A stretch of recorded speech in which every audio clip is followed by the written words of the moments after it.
Okay, so you have this incredible passion, right? A trade, a craft that you have poured years into perfecting. And now you're dreaming of passing that knowledge on, maybe by starting your very own school. That is an amazing goal. But, and this is a big but, turning that passion into a successful, lasting institution, well, that's a whole other ballgame. So let's dive in and see what it really takes. I'm guessing you're at the top of your game. You've put in the hours. You've honed your craft. Whether it's cosmetology, barbering, aesthetics, you name it. That expertise, that's your spark. It's the whole reason you're even thinking about building something bigger than yourself. And here it is. This is the first big reality check we have to talk about. Being a phenomenal stylist or a brilliant technician does not automatically make you a successful school operator. The skills that got you here, the ones that made you a master, they're completely different from what you need to run a compliant, thriving school. All right, so let's get into our first section, turning passion into reality. This is all about bridging that huge gap between your dream and the, let's be honest, demanding work of building a real, legitimate institution. This quote right here, it nails a key idea, a full cycle operation. What does that mean? It means you're not just a teacher anymore, you're building an entire system. And that system needs rock-solid education policies, it needs smooth daily operations, and, you see it right there, the most important part, a solid team of professionals. This is where you realize you just can't do it all alone. Next up, we've got to tackle what is often the single biggest roadblock for new school owners, the compliance hurdle. You can think of this as this complex, invisible web of rules that is active 24/7 and governs pretty much everything you do. You know, you might think that once you get that shiny approval to operate certificate from the state, that's it, you're home free. But that could not be further from the truth. Really, that approval, that's just the starting pistol for a race that literally never ends. Institutional compliance is a 24/7 job. And the stakes for getting this wrong are incredibly high. This isn't just a minor hiccup.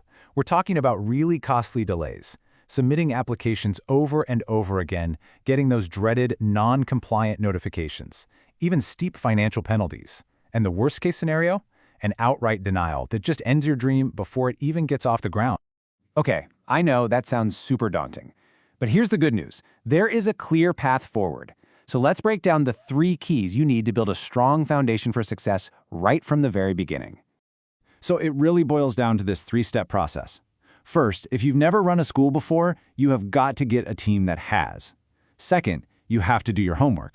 You need to understand all the regulatory agencies you have to answer to, because trust me, it's almost always more than one. And third, and this is a big one, you have to be honest with yourself. If you don't have the time or the expertise for those first 2 steps, the smartest thing you can do is bring in expert help to guide you through it. Now, to really make this whole idea of compliance sink in, let's look at one really specific and frankly, kind of shocking example of a long-term responsibility that you're going to have, and that is managing student records. I want you to focus on this one word you see here, perpetuity. It's a legal term, sure, but it means exactly what it sounds like, forever. Just let that sink in for a second. Yep, you read that right. Depending on where you live, you could be legally on the hook for maintaining student records forever. I mean, it is a staggering responsibility, and it just shows you how serious and long-term this commitment of running a school really is. And, just to make it even more fun, it's not just one set of rules. Oh no! Your state licensing board, your accrediting agency, and any other regulatory bodies you deal with might all have different requirements for what you need to keep, how you keep it, and for how long. You have to know all of them. So let's look at what this means in the real world. You need a rock-solid plan for storage. You have to guarantee that students have access to their own records. You have to know the retention timeline, which, again, could be forever. And you even need a plan for what happens to those records if your school closes. As you can see, messing up in any of these areas can lead to failed audits, big fines, or even losing your school's approval to operate. So, when we're talking about keeping records forever, what are we really talking about? We're talking about building a lasting legacy. It's about creating an institution that is built on a foundation so strong it can endure long after you've taught your very last class.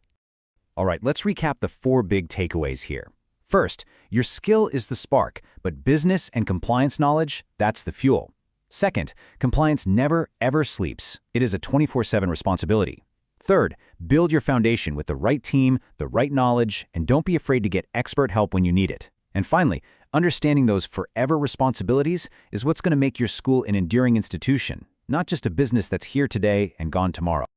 So I'll leave you with this one question to really think about.